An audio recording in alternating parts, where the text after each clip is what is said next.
The fluorescent lights hummed their endless mechanical dirge above Cedar Creek Medical's third-floor nursing station, and Katie Morrison moved through the corridor like someone who'd learned to be invisible.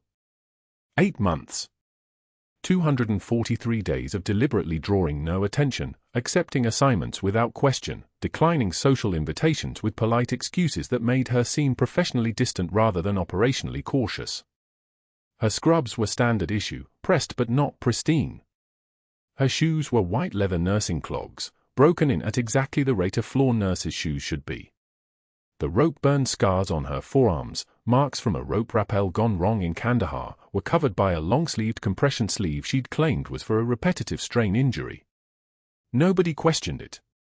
Nobody questioned much about Katie Morrison because she never gave them a reason to.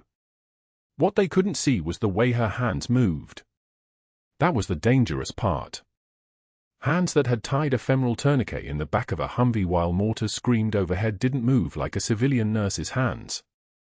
They moved with the economical precision of someone who'd practiced the same motion 500 times under fire. They moved like someone who understood that hesitation killed patients. Last week, when a patient's central line had infiltrated and the attending resident stood frozen, the foresight swollen purple, the patient's hand burning, Katie had been 3 rooms away. She'd heard the silence, that particular quality of panic that sounded like nobody breathing. She'd walked in, assessed the situation in 2 seconds, and guided the resident through removal and replacement with the calm voice of someone who'd done this in a sandstorm outside Fallujah with incoming rounds walking closer. The resident had thanked her. The patient had asked for her by name the next day. Dr. Mercer had made a note of it. Room 347 was at the end of the east corridor, the bed positioned to catch afternoon light that would make no difference to its occupant. The blind veteran from Baghdad had arrived 4 days ago with a declining infection, the kind that started in one place and became systemic while the attending physicians documented their careful, measured approach. Diabetic. Compromised immune response. Infection markers climbing at a rate that suggested something was being missed, but nobody was missing anything intentionally.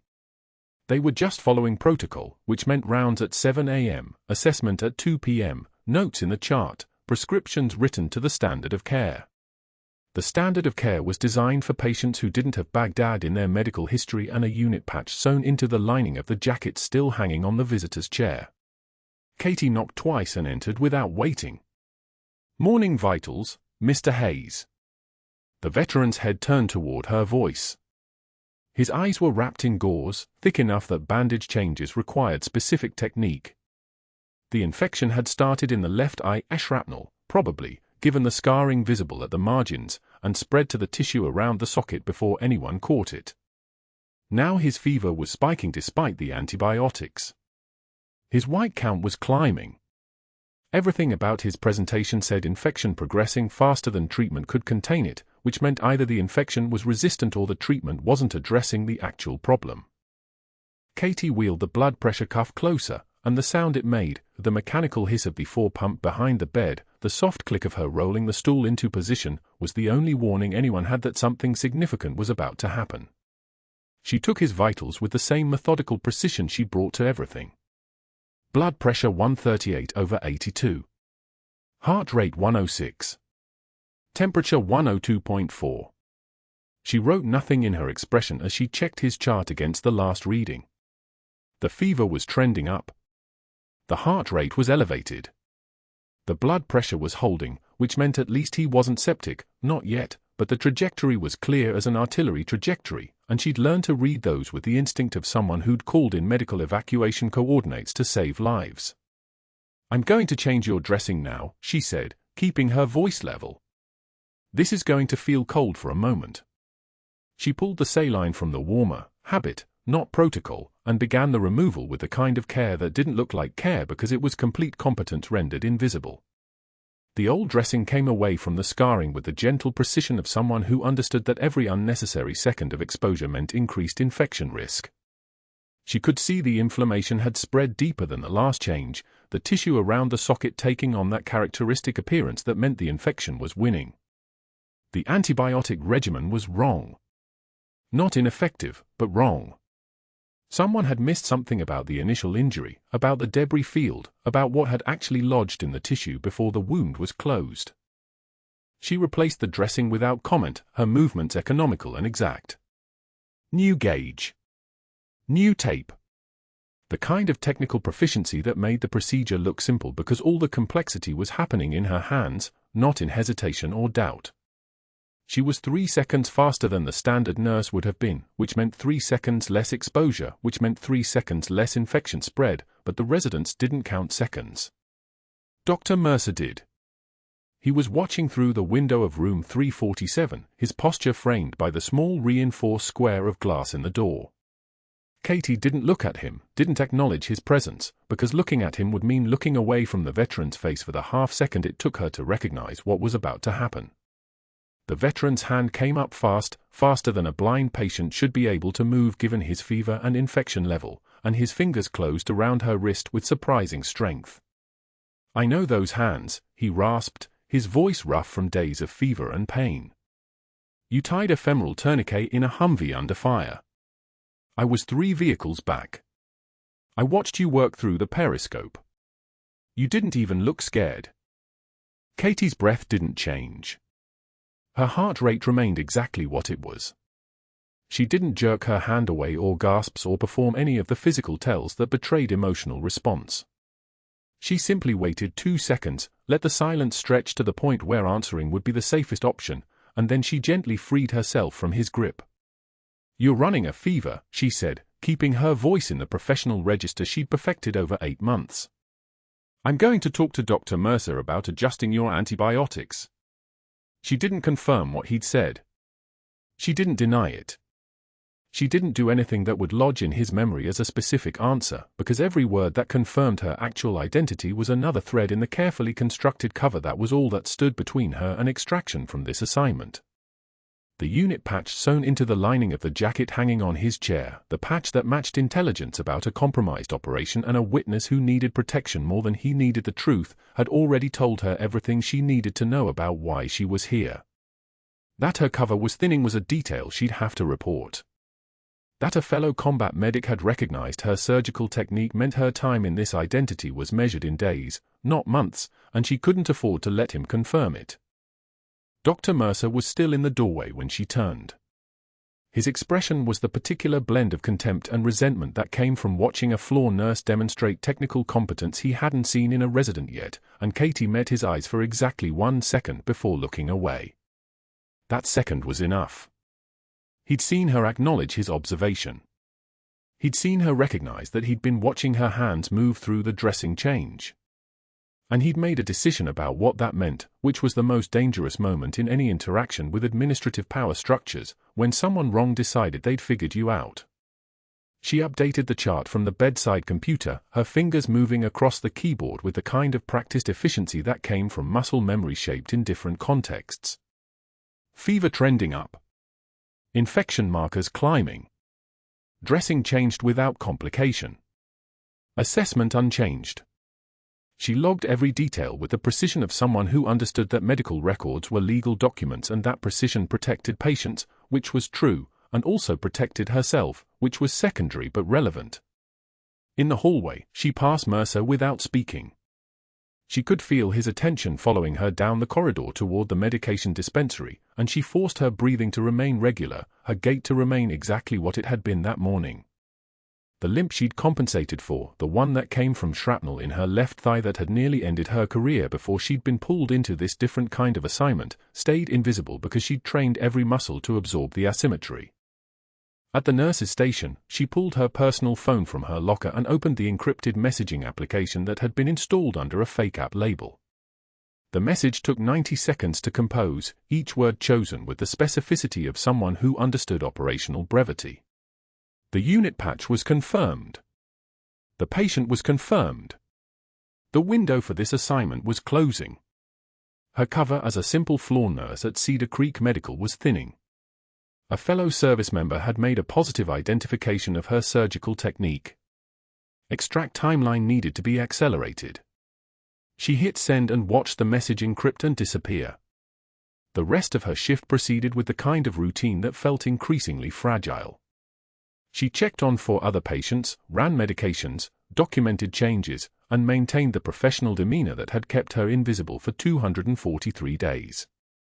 By the time her shift ended at 7 p.m., she'd pushed the moment with a veteran into the compartment where she kept operational complications, noted, assessed, filed for later action. But that wasn't the worst part.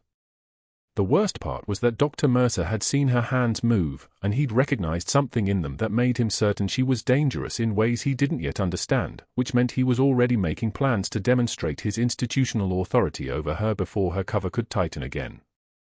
Thursday morning, the amphitheater smelled like antiseptic and coffee grounds. 30 medical students packed the tiered seating, their notebooks open, their pens poised. Katie Morrison stood against the back wall in her scrubs, arms at her sides, her badge catching the fluorescent light. She'd learned early that visibility during grand rounds meant vulnerability during the week that followed. Dr. Mercer commanded the center of the stage like a conductor who'd spent 2 decades perfecting his orchestra. His tie was silk. His shoes were polished to the point of reflection. He gestured toward the first case slide, then paused. His eyes moved across the amphitheater until they found Katie. "Let me show you an example," he said, his voice carrying that professorial weight, the kind of authority that came wrapped in decades of institutional power. An example of cowboy nursing that gets patients killed. The room shifted. Penn stopped mid-word. "Nurse Morrison here has been with us 8 months. He said it the way someone might say 8 hours, or 8 minutes, a duration too brief to matter. And she's convinced herself that her instincts override physician orders. Too confident. Too independent. No regard for the chain of command. No understanding of hierarchy." Katie's jaw clenched. Just the jaw. Her hands remained steady at her sides, clipboard held loosely against her leg, fingers uncurled. She'd learned composure in places where one visible tremor meant your position was compromised. One tightness in her voice meant the entire operation collapsed. So she stood there while 30 pairs of eyes pivoted toward her like weapons tracking. The blind veteran in 347, Mercer continued, turning back to his slides. "Nurse Morrison has convinced herself she knows better than the attending team. She's questioned treatment protocols. She's suggested alternative approaches as though she's running a field hospital instead of working in a professional medical facility with an established hierarchy." A medical student in the 3rd row wrote something down. Katie watched the pen move across the page without reading the words. She didn't need to. She knew what he was writing. ** Morrison questioned Mercer. "Morrison thinks she's smarter than the attending. **. I've recommended to the family that they request more qualified care," Mercer said. He smiled, the kind of smile that looked warm in photographs but carried cold precision in person. "This is what arrogance looks like, residents. This is what happens when nursing staff forget their scope of practice." The amphitheater released a collective breath. Katie walked out when he dismissed the session, her footsteps echoing down the corridor. She didn't rush. Rushing meant acknowledgement. She simply moved through the hallway with the same measured pace she'd used when walking through Baghdad neighborhoods where every movement was calculated, where speed was a tell. By the vending machines on the 3rd floor, 2 hours later, she selected a water bottle and inserted her dollar bill. Dr. Rashid and Dr. Chen approached from the other direction, their conversation already underway. "Morrison actually thinks she's smarter than Mercer," Rashid said, loud enough that the entire vending machine alcove became a theater. "Like she's running her own field hospital up there on the 4th floor." Chen laughed, the kind of laugh that relied on an audience, even if that audience was just a floor nurse they didn't expect to respond. "How long until he gets her fired?" "Week? 2 weeks. Katie took her water. She walked past them the way a tank rolls past infantry, unstoppable, unconcerned, entirely present but unreachable. Her expression didn't shift. No jaw clench. No eye contact. Nothing that gave them the satisfaction of knowing they'd landed a strike. She made it to the veteran's room before her breathing changed. That afternoon, updating his chart at the bedside, she felt Mercer before she saw him. His shadow moved across the pale blue curtain like a predator testing the perimeter. He passed close enough that his shoulder nearly brushed hers, close enough that she caught the scent of expensive cologne and the particular coldness that radiated from men who'd spent years converting compassion into leverage. He murmured, voice low enough that only she could hear it. "Security can escort you out today if you contradict my treatment plan one more time. I have board members on speed dial. Members who take my calls at 6 a.m. and 11 p.m. Members who understand institutional loyalty." Then he was gone. Katie's pen continued moving across the chart, her handwriting perfectly steady, each letter formed with precision.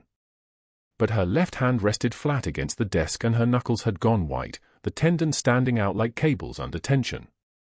She stared at her own fingers as though they belonged to someone else, some other woman who'd made different choices 8 months ago when she'd walked into Cedar Creek Medical with a fabricated nursing license and a cover so thin it was starting to show light through the weave.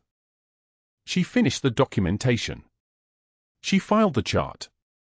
She moved through the rest of her shift like someone operating on autopilot, performing the muscle memory of civilian nursing while her mind calculated probabilities. How much longer before someone pulled her file and found the inconsistencies? How much longer before the veteran's recognition of her surgical technique snowballed into questions she couldn't answer? The worst part wasn't Mercer's threat. She'd faced worse threats in places where the consequences were measured in body bags, not termination letters. The worst part was that he'd seen something in her hands during grand rounds, some quality of steadiness or precision that didn't match the profile of an ordinary floor nurse, and he'd recognized that seeing as an opportunity to exercise power. That night, she sat in her apartment with the lights off, her encrypted phone in her hand. The message she'd sent earlier, cover thin, remained unanswered. Her handler would respond in protocol, with instructions or extraction options or orders to maintain position. But until that message came, she existed in the space between identities, fully neither Katie Morrison nor the captain she'd been in Baghdad, caught between two lives with neither one solid ground. The rain started around midnight, hammering the windows like it was trying to break through the glass.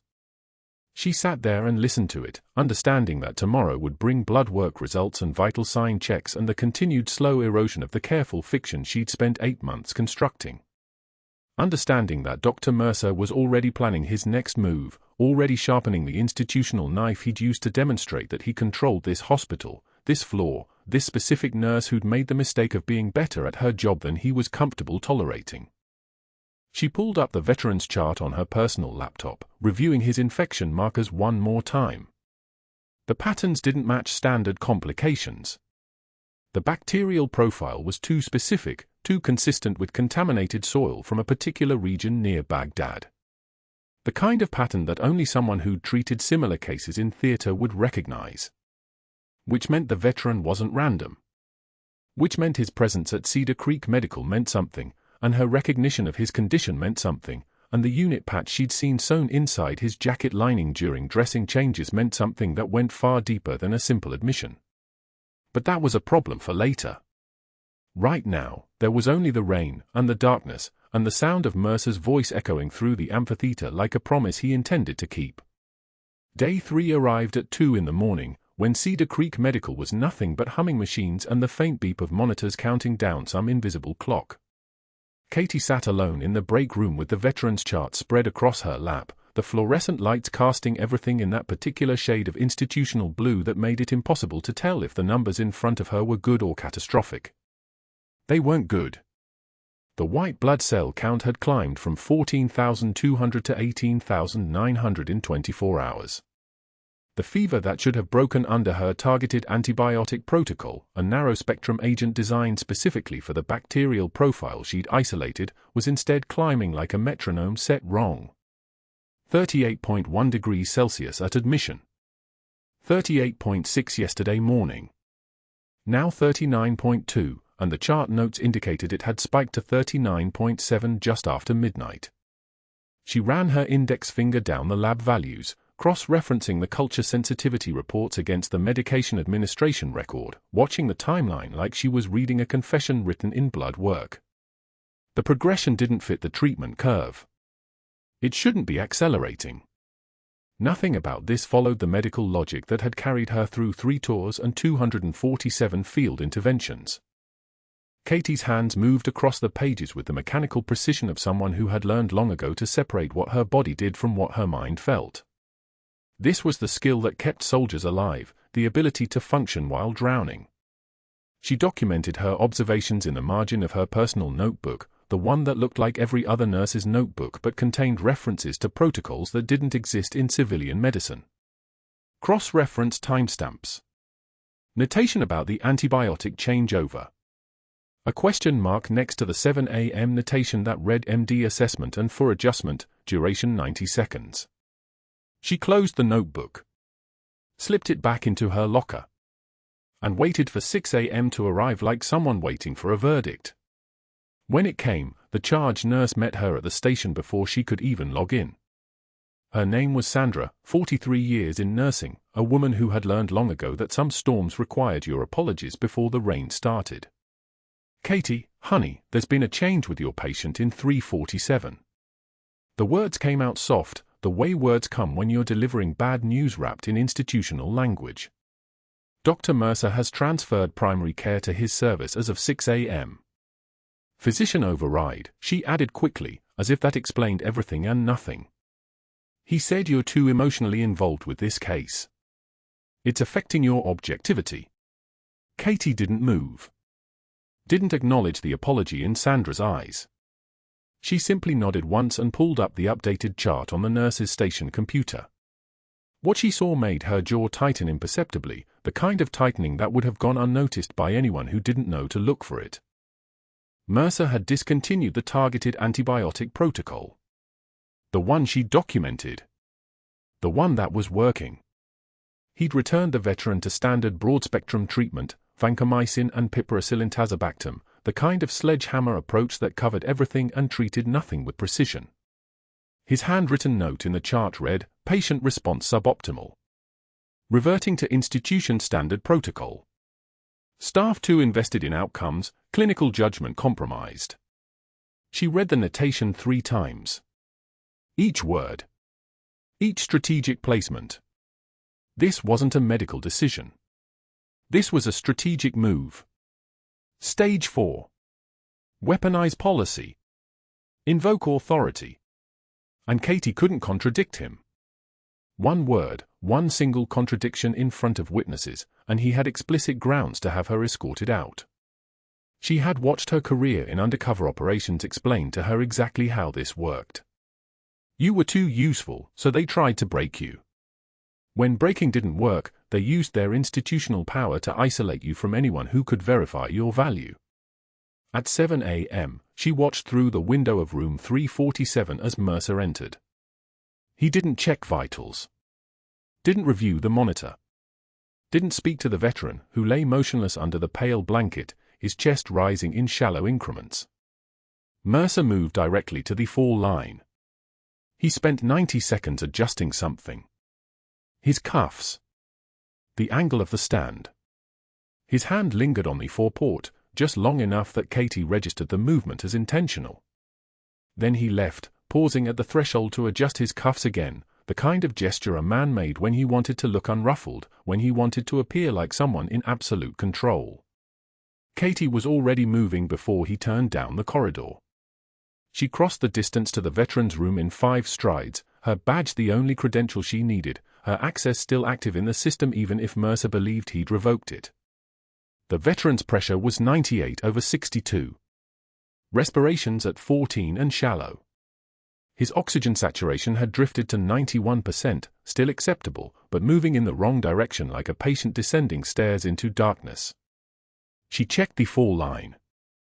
Standard saline running, but the port, the connection where medications could be administered, showed evidence of recent use. Something had been pushed. Something that wasn't documented. "Captain." The veteran's voice came out papery, barely above a whisper. He couldn't see her, but his hand moved toward the sound, searching. Katie took his wrist gently and placed it back on the bed. "Rest," she said, and nothing more, because they both understood that every word spoken was a risk now, a thread that could be pulled if Mercer was monitoring, if he had the kind of power that came with institutional position and the willingness to use it. The alarm on his monitor clicked forward. 1 p.m. And that's when the real nightmare began. She had barely stepped back from his bedside when she heard footsteps in the corridor, the particular cadence of a man who walked like he owned the floor. Mercer appeared in the doorway. Their eyes met for precisely 2 seconds. "You're off this case, Morrison." "Effective immediately." His voice was steady, the voice of a man accustomed to being obeyed, to speaking in declaratives that didn't bend toward questions. "I'm assigned to this floor," Katie said. Her voice didn't rise. Didn't challenge. Just stated the fact. "Not anymore. Report to administration at noon. They'll discuss your continued employment." He turned. Walked away. And Katie realized, in that moment, that he was going to try to destroy her. Not because she was wrong about the medicine, but because she had stood in his presence without flinching, and men like Mercer could not tolerate that. By 10 a.m., the veteran's vitals had begun their descent in earnest. Katie watched from the hallway as 2 residents entered room 347 and emerged 10 minutes later with the particular expression that came when a doctor had decided a patient was dying and comfort care was the merciful option. She saw them order the morphine drip increased. Saw them adjust the 4 rate. Saw them shake their heads at each other in the way that indicated they'd moved from treating to tending. The kind of gesture that meant acceptance. That meant giving up. Through the window, she could see the jacket folded across the back of the chair, the unit patch just barely visible in the lining, the same patch that placed the veteran as a witness to the war crimes testimony she'd been inserted to protect. 3 weeks she'd been at Cedar Creek. 3 weeks of invisible work, of building trust with a patient who didn't know she was building trust, of gathering intelligence on a compromised operation that extended beyond this hospital into something darker and more intricate than she'd initially understood. If the veteran died without testifying, the investigation evaporated. The operation dissolved. And Mercer, somehow, in ways that still didn't fully connect, became a beneficiary of that silence. At 11 a.m., her personal phone buzzed with a message from her handler, the direct line she'd been given 6 months ago during her briefing at the Pentagon. The words appeared on her screen: "Mission abort. Extract tonight." Katie read it once. Then she deleted the message. Then she removed the SIM card, snapped it cleanly in half, and placed the pieces in the Sharps container in the medication room. She had been trained by the Army to follow orders. To respect the chain of command. To understand that extraction meant preservation, that abandoning a compromised mission was standard doctrine. What they hadn't trained her for was the moment when following orders meant allowing a man to die because following orders meant survival. She'd chosen survival once before, in Baghdad, and it had cost the lives of 12 soldiers because she'd been too young to understand that heroes and cowards often looked identical from across a distance. At 11:44 a.m., alarms began shrieking from room 347. High-pitched, insistent, the kind of sound that bypassed your brain and went straight to your nervous system. Cardiac monitor showed the rhythm deteriorating, still organized, still perfusing, but moving toward something terminal with the speed of an approaching storm. Katie was 3 steps away. She moved without decision, without the hesitation that would have come from a nurse conflicted about her role. The code team was 12 minutes out. The charge nurse was calling it overhead. And in that window, in that 12-minute gap between catastrophe and response, the veteran's blood pressure continued its descent into free fall. Katie reached for the door handle. That was when her phone rang. Not the personal phone. The secure line she'd hidden in her locker, the one that was supposed to be for emergencies only. The secure line rang at 11:02 a.m., and Katie didn't hesitate. She excused herself from the break room, walked to the locker bay, and retrieved the phone from the bottom of her equipment bag buried under compression socks and old trauma shears. The screen showed no caller ID. She answered in a whisper. "Morrison," she said. "Status report. 60 seconds. The voice was clipped, professional, military bearing even through encrypted satellite audio. "Cover compromised. Patient recognized me during dressing change. I filed the report. Katie kept her voice flat, emotionless. Command, the infection pattern isn't natural. Mercer pulled my protocol, introduced broad-spectrum treatment that doesn't match culture results. Patient's declining. I think he's sabotaging intentionally. Silence for 3 seconds.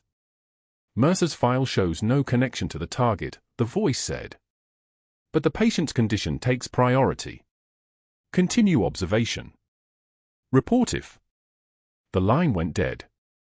Not a dropped call. Deliberately ended. Katie stared at the phone for 1 second, then returned it to her bag. She was heading back to the unit when the overhead speakers crackled. Code blue, room 347. Code blue, room 347. Her feet moved before her brain finished processing. Room 347 was the veteran's room. She was moving at a walk because running would draw attention, but her heart was slamming against her ribs.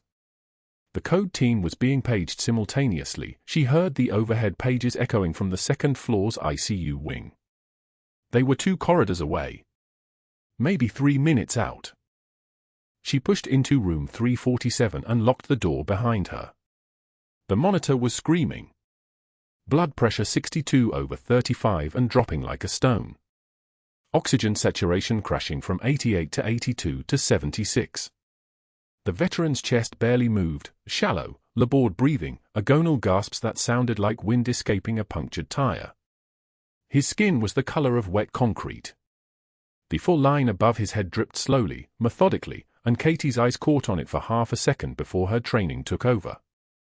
She grabbed the stethoscope from the wall and listened. Muffled heart sounds. Distant breath sounds on the left.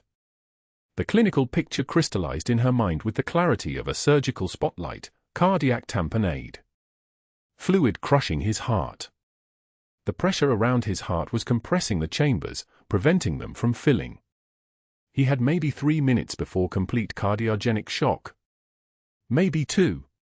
She'd done this in a sandstorm outside Fallujah with rounds snapping overhead and a Marine with a sucking chest wound gasping her name. She could do it now. Katie pulled the folding combat knife from her pocket, the one she'd carried for 6 years, the one she'd told herself was just habit, just muscle memory from a life she wasn't supposed to be living anymore. The blade was 4 inches, sharp enough to shave with. She'd cleaned it last week without thinking about why. She tore open his gown.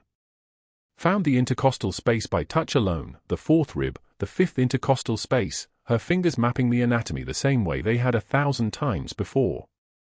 The skin was clammy, cold. She didn't hesitate. The blade went in clean.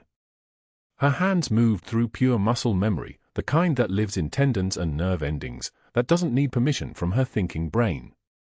She opened the pericardium. The fluid came rushing out, dark blood mixed with serous fluid, weeks of accumulation under pressure.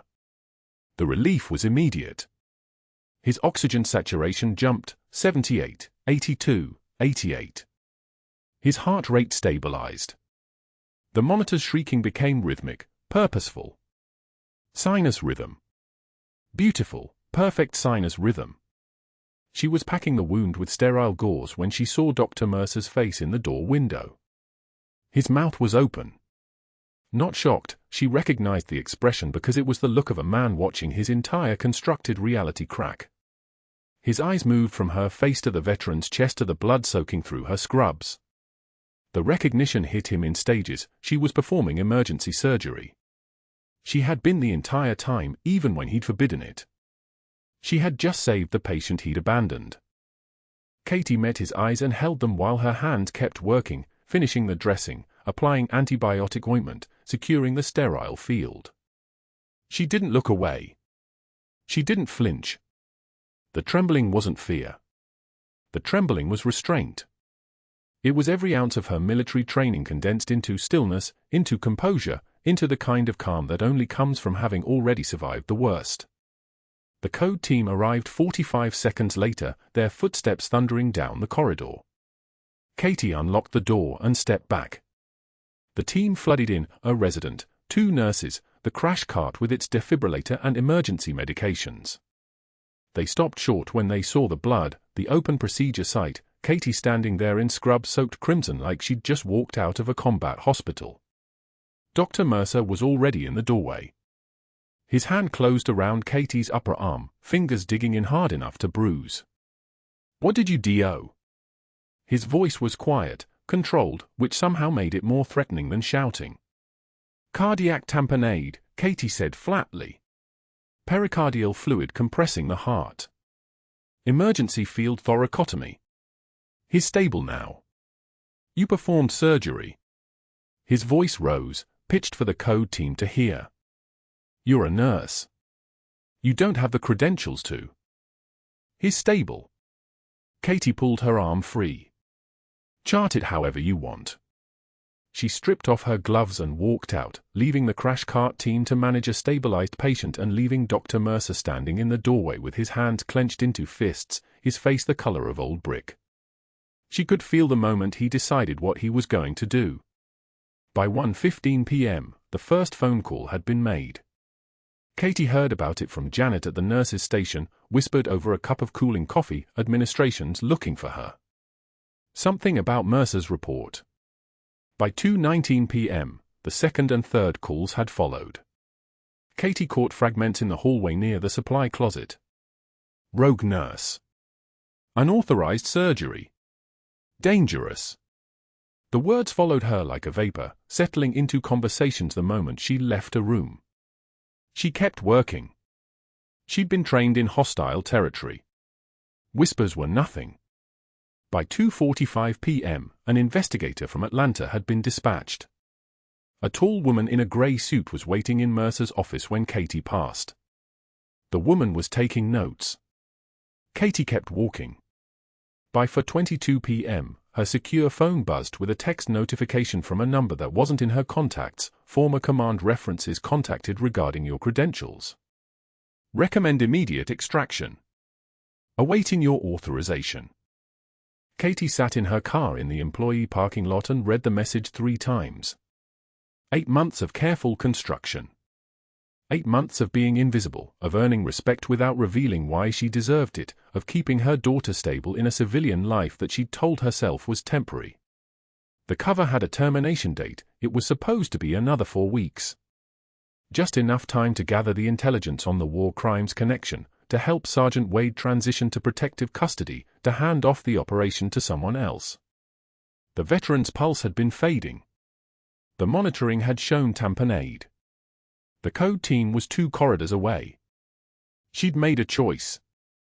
And that choice was about to cost her everything she'd built. By 5:56 p.m., the suspension notice appeared in her personnel file. Effective immediately. Pending investigation. Do not return to Cedar Creek Medical until cleared. The email was formal, bureaucratic, and utterly final. Her hospital badge would be deactivated within the hour. Katie changed out of her scrubs in the locker room. She'd washed her hands twice but could still see dried blood under her fingernails. The combat knife was back in her pocket. She drove home in silence, still wearing the clothes she'd worn under her scrubs, the stain of blood visible on her wrists. The drive took 16 minutes. She'd timed it 100 times. She pulled into her driveway at 5:43 p.m. The sun was still high, still bright, casting long shadows across the yard. The kind of light that made it clear it wasn't dinner time, wasn't evening, wasn't any reasonable hour for a mother to be home from work. The kind of light that would immediately signal to a 6-year-old that something had fundamentally broken. Inside, Lily was coloring at the kitchen table. Blue markers, a picture of a horse with a manet that extended up the entire left margin of the page. She looked up the moment Katie opened the door, her face registering the unusual light, the unusual time, the unusual fact of her mother appearing in the doorway still wearing yesterday's clothes. "Mama, why are you home when it's still light outside?" Her voice was small, confused, the particular pitch that children use when they sense something wrong but don't yet understand what it is. Katie tried to answer. The words formed in her throat and then stopped, refused to move past her teeth. She set her bag down carefully on the kitchen counter. She sat at the table across from Lily, the same table where she'd helped with homework and eaten breakfast and pretended to be the kind of mother who worked regular shifts and came home at regular times. The tears came without warning, sliding silently down her face. Not shaking sobs. Not the kind of breaking that made noise. Just tears that moved down her cheeks like rain on a window, inevitable and relentless. Her hand stayed steady on the table. Her breathing didn't change. But her eyes were spilling over, and she couldn't stop them. Lily's eyes went wide. She set down her marker. "Mama." Katie stood, excused herself without words, and walked to the bathroom. She locked the door and leaned against the sink and let herself break completely, not in front of her daughter, not where a 6-year-old could see that sometimes protecting people cost everything. She closed her eyes and thought about a blind man in a hospital room, about hands that had learned to save lives in deserts and sandstorms, about the moment she'd chosen her oath over her cover. By late afternoon, Dr. Mercer's hands were shaking as he pulled his phone from his pocket. Katie watched him through the break room window, his jaw clenched, his movements jerky and uncontrolled, like a man who'd just realized the walls were closing in. He made 3 calls in 11 minutes. To board members. To hospital administrators. To people who'd spent 8 months respecting his authority and presuming his competence. She heard snippets through the hallway.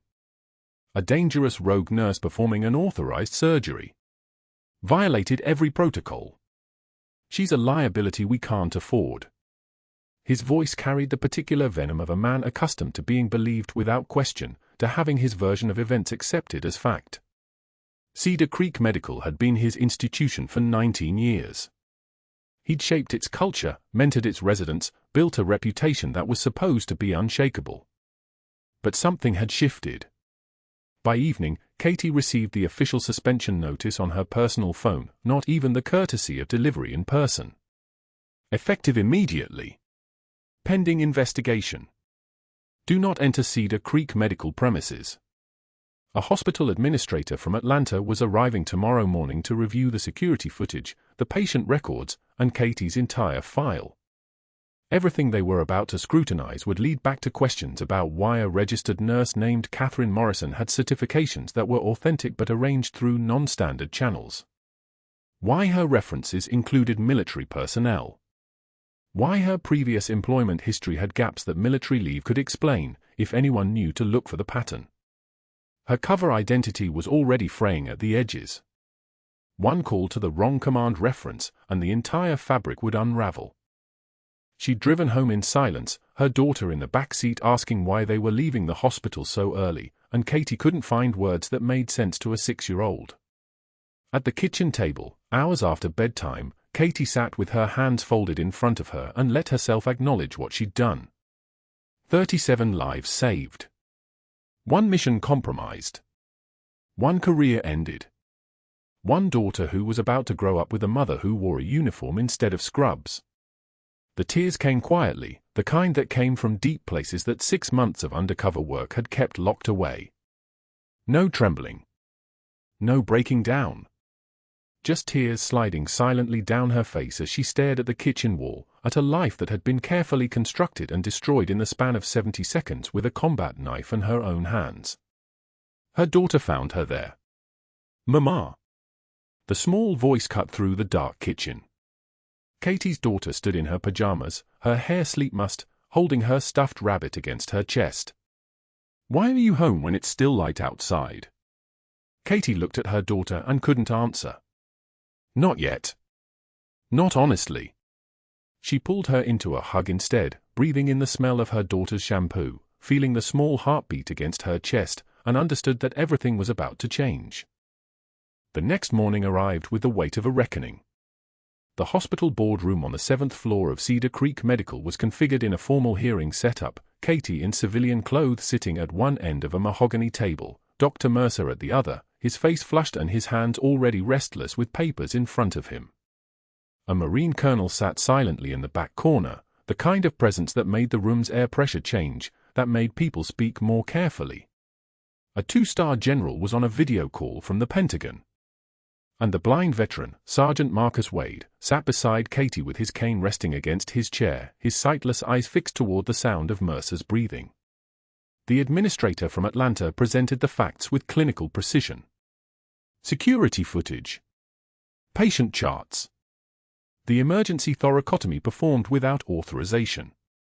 The equipment used. Katie listened without expression, the way Captain Katie Morrison listened to orders, with absolute focus and no defensive energy wasted. When the Atlanta administrator finished, she turned the floor to Dr. Mercer. He stood. Adjusted his tie. His voice carried the practiced authority of a man who'd spent 2 decades being right in rooms like this. The incident in question represents a fundamental breach of medical protocol, he began, his papers trembling slightly in his hands. Captain, Miss Morrison, demonstrated a dangerous independence that endangered the patient's life. The thoracotomy was performed without surgical consent, without proper sterile technique, without appropriate post-operative care protocols. If anything, the patient survived in spite of her actions, not because of them. She's exactly the kind of rogue operator that Reaper. The word was whispered. It came from the blind veteran, his sightless eye somehow finding her position with perfect precision. The room froze. The word hung in the air like a rappel line thrown across a chasm, connecting 2 people who'd only ever met in gunfire and blood and the terrible clarity of survival. Dr. Mercer's voice stopped mid-sentence. What did you? The Marine colonel stood. His movement was controlled, economical, the kind of standing that carried authority without sound. He opened a leather folder and began to read, his voice steady as a weapon being brought to bear. Captain Catherine Morrison, 160th Special Operations Aviation Regiment, assigned to Joint Task Force Battle. Silver Star, citation. For extraordinary heroism in action against armed enemy opposition. On May 14, 2019, near Fallujah, Anbar Province, Captain Morrison coordinated emergency medical response under direct small arms fire, engaging hostile forces while simultaneously evacuating 12 wounded personnel from a compromised position. Her tactical medical interventions prevented 3 immediate fatalities and 3 additional casualties from deteriorating beyond recovery. She maintained operational security while providing critical care, established emergency resuscitation protocols in a non-secure environment, and personally carried 2 patients across 340 meters of open terrain under active sniper fire. Dr. Mercer's face was going white. I don't understand what this has to do with. The colonel continued, his voice cutting through like a blade. Voice surgery training at Landstuhl Regional Medical Center. 37 documented field surgical saves across 3 combat tours. Classified medical qualifications that exceed the certification standard of any physician in this hospital. The 2-star general leaned forward on the video screen. His rank insignia was unmistakable, the weight of command in the way he held the camera's attention. Behind Katie, a door opened.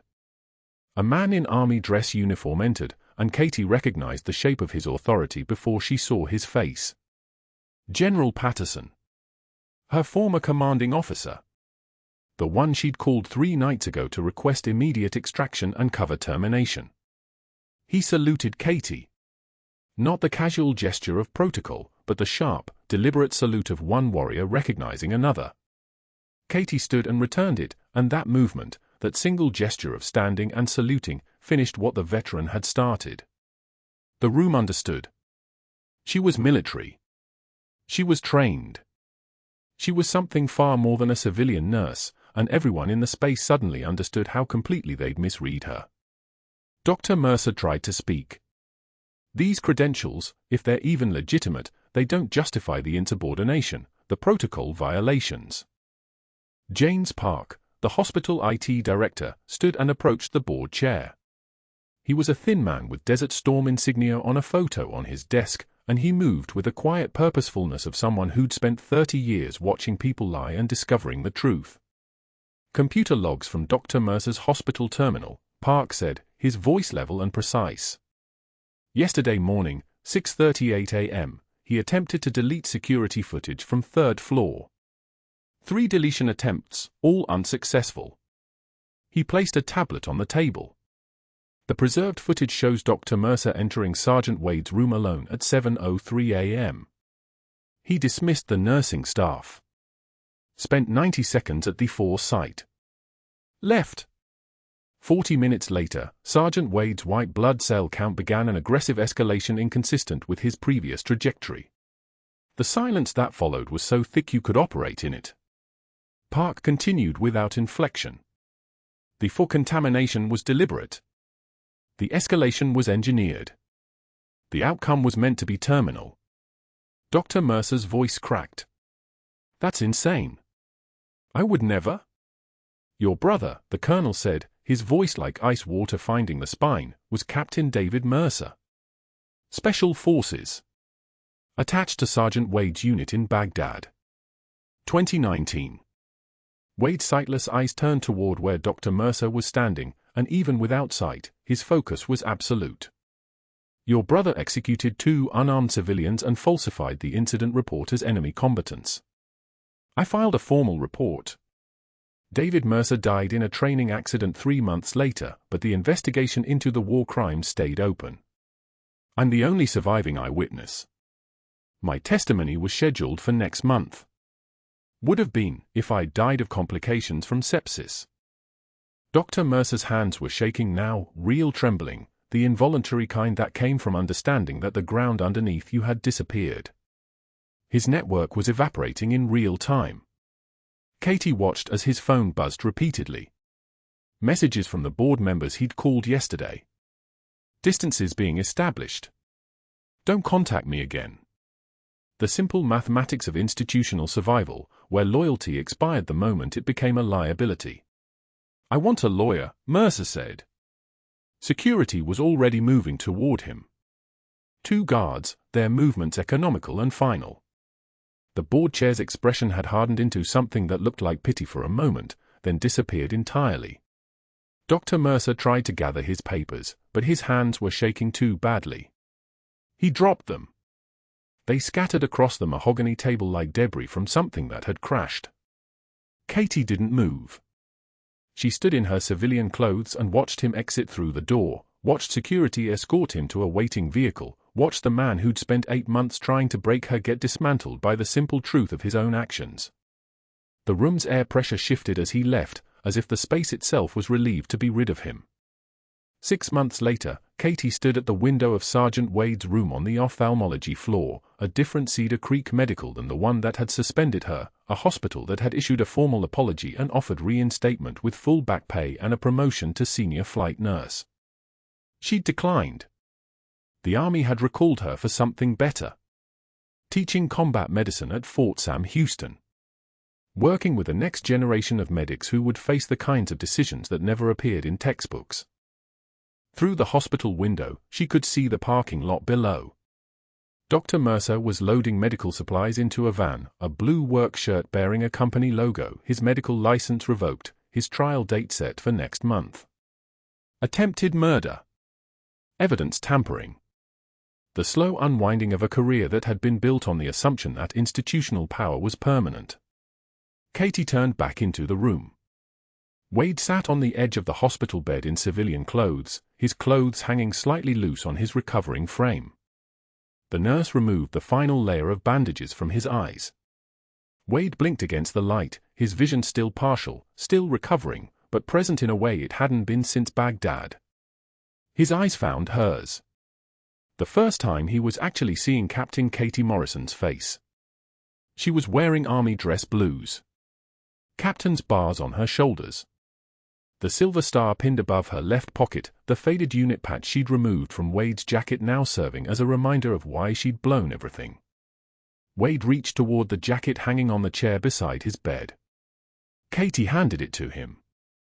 He found the faded unit patch sewn inside the lining, the same one that had started everything, the piece of fabric that had exposed her identity and proven to be worth the cost. "You blew your cover for me," Wade said. "Some things are worth blowing your cover for," Katie replied. Her voice carried the weight of Captain now, the authority she no longer needed to hide. "Your testimony put away for people involved in your brother's crimes. You got your vision back. And I got my real job back. Wade smiled, his scarred face transforming in the hospital light. Captain Morrison. The Reaper. Just Katie now, she said. She pinned the unit patch to his hospital gown right over his heart, and when she stepped back, the morning sun caught on her silver star and threw light across the room like a benediction. On the windowsill, someone had left a folded card. Inside, in shaky handwriting from 37 soldiers whose names she barely remembered anymore, "Thank you for not giving up on us either." Katie picked it up and finally let herself smile. The nurse handed her a stethoscope, her old one, returned from evidence. Katie looped it around her neck, and the weight felt like coming home. Sometimes the bravest warriors carry stethoscopes, not guns. If Captain Morrison's story resonates with you, if you've ever been underestimated by someone who didn't know your real value, subscribe and let me know in the comments. What would you have done in her position? And if you've ever watched someone's power collapse because they built it on the wrong foundation, share this story with someone who needs to know that truth always finds a way.